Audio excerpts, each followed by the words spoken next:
Live from Waterford and Dungarvan, this is Waterford at 1 News. Good afternoon, I'm Sinead Aherne. Today's top stories: the HSE has apologised to people who are waiting for coronavirus test results.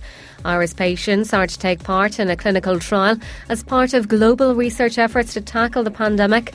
All Waterford Council-operated car parks are free of charge until midnight, April 11th. And in sport, Waterford hurling legend John Milan says his religion's helping him cope during the coronavirus crisis.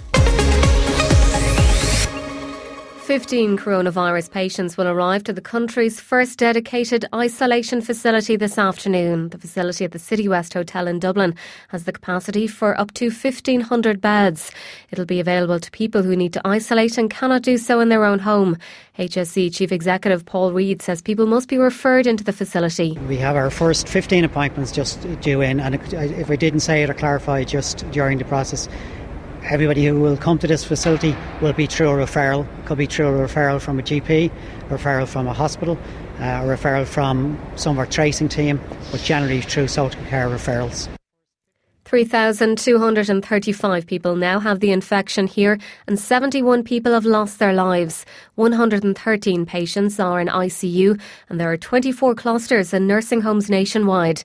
The HSE, meanwhile, has apologised to people who are waiting for coronavirus test results. Some people have been waiting as long as a week to get the results. Our political correspondent Sean Defoe reports. There's been some criticism of how long people are having to wait, both to get a test and then to get the results. Sometimes people don't know if they've officially had the coronavirus at all until after the symptoms have cleared. Assistant Secretary at the Department of the Taoiseach, Liz Canavan, says not all test centres are open today, but there is enough to meet capacity. The HSE has asked us to apologise to all those waiting for test results and to assure the public they're making every endeavour to improve turnaround times with the current international constraints. The government's also announced plans to redeploy special needs assistance across the rest of the public service to help frontline staff through the crisis, but it's expected that not all of them will be needed. The government has issued a warning to people about fraudsters who are pretending to be official services and looking for people's financial details. It's also been announced that the fuel allowance will be extended until May as part of measures to support people through the coronavirus crisis. The Department of Health's Chief Medical Officer is undergoing tests in hospital. Dr Tony Houlihan has told RTE it's not related to COVID-19 and he's expected to be released tomorrow. Dr Houlihan has held regular media briefings about coronavirus over the past month. Critically ill patients with COVID-19 in Ireland will be asked to take part in a new clinical trial on how to treat the disease. The trial will begin in ICUs in St Vincent's University Hospital and University Hospital Galway in the next week, as Kim Buckley reports. Irish patients are to take part in this coronavirus clinical trial as part of global research efforts to tackle the pandemic. The Health Research Board says it's mobilising rapid support for a clinical trial among Irish patients in intensive care units. The trial will start enrolling COVID-19 patients in Ireland from next week and will test interventions for coronavirus in critically ill patients. Alistair Nicholl, a UCD professor and intensive care consultant at St Vincent's University Hospital, is leading the trial. There's been a whole lot of treatments suggested that may be beneficial or not. And we are going to conduct trials to see which treatments are the most effective. And a trial is really, it's the safest way to assess whether treatment works in someone who is unwell with a disease like this. Professor Nicholl says they're taking advice from the World Health Organization. What we've done is actually we've talked to the doctors and nurses who look after these patients, and we have taken guidance from the WHO, who have listed drugs that they think are a priority to test. The trial will begin in ICUs in St Vincent's University Hospital and University Hospital Galway in the next week. Beaumont Hospital has also signed contracts and other hospitals are preparing to be involved soon. Cancer patients are urging people to follow the guidelines on staying at home to control the spread of coronavirus. The Irish Cancer Society has launched a new awareness campaign titled My Life Matters. Mooncoy native Vicky Phelan says we all need to play our part to protect one another. I've been living with cancer for quite a number of years now at this stage, and I know all about having to isolate myself when my immune system is down. So the coronavirus has forced me to self-isolate again, but I'm really asking for everybody to do their bit, please, to try and protect people like me, because my life matters.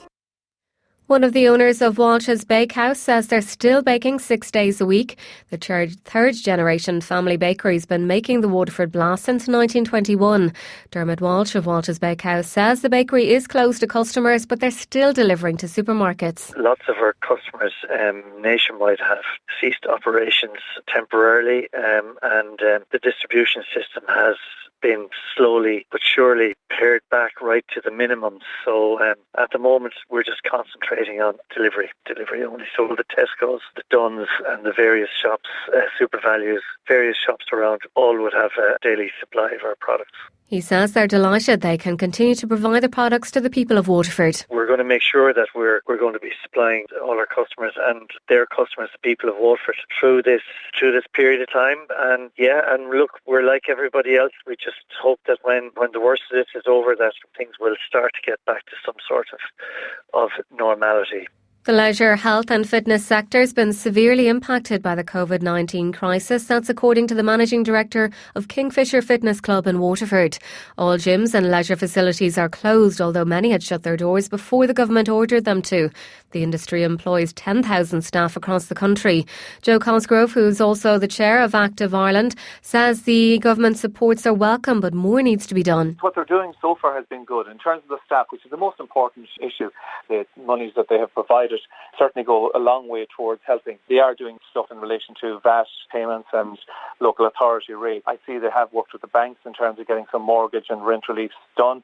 However, the likes of energy costs, which, swimming pools just cannot be turned off. They need to keep running, kept turning over. And of course, insurance. They're the two big issues that haven't been looked at to date. Insurance is a major issue. All Waterford Council-operated car parks are free of charge until midnight on April 11th. The local authority says it's to support essential and frontline workers in Waterford City Centre and Dungarvan. It's asking that people park responsibly and obey normal parking rules.